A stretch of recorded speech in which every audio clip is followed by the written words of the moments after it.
The double angle formulas are a direct result of the angle addition formulas we just learned.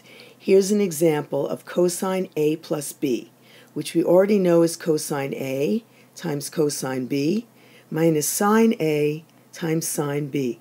But what if B was equal to A?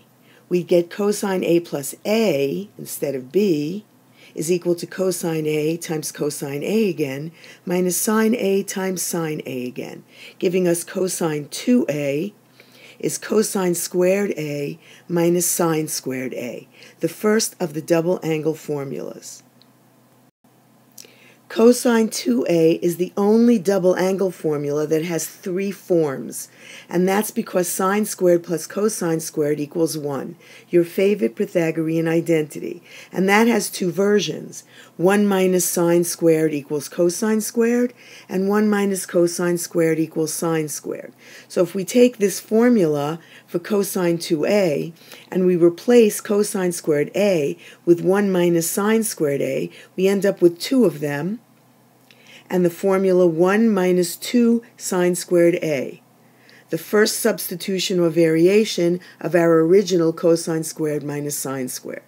But if we took cosine squared minus sine squared and replaced the sine squared, we'd have to do it with parentheses, because whenever we replace something with a binomial expression preceded by a minus sign, we have to be careful of the sign change.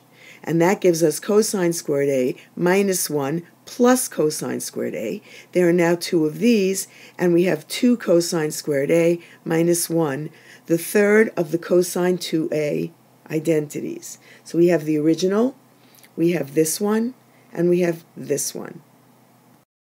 Doing the same thing to sine A plus B, which was sine A cosine B, plus cosine A times sine B, if we replace B with another A, we get sine A plus A, not B, is sine A times cosine A plus cosine A times sine A. And because multiplication is commutative and interchangeable, we can replace this with sine A cosine A instead of cosine A times sine A. We have two the same, and this gives us the sine 2A identity, which is that sine 2A is 2 sine A cosine A. Finally, we have the tan A plus B formula, which has tan A plus tan B and 1 minus tan A tan B. But if we replace B with A and get tan 2A, A plus A is 2A, then we have tan A twice, and I left the line out. How annoying is that?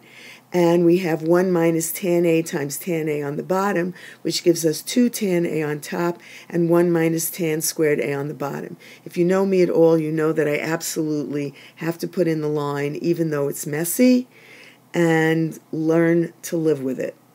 Not easy. Another reason why this lesson is applicable to a video or learnable from a video is because there's only one skill you're going to have to practice, and it's a skill you already know, recognizing the formula. If you're asked to simplify 2 cosine squared pi over 8 minus 1, you have two jobs. First of all, pi over 8 is 22.5, unless you're willing to leave it alone because you're good with radian and you're good with fractions. And therefore, when you double pi over 8, you get pi over 4, which is 45 degrees. So 2 cosine squared pi over 8 minus 1 makes cosine 2a, and 2a is 45 degrees. So we replace this with cosine 45 degrees. This is the cosine pattern, and 2 times 22.5 is 45, and then we finish off by knowing that the cosine of 45 degrees is rad 2 over 2.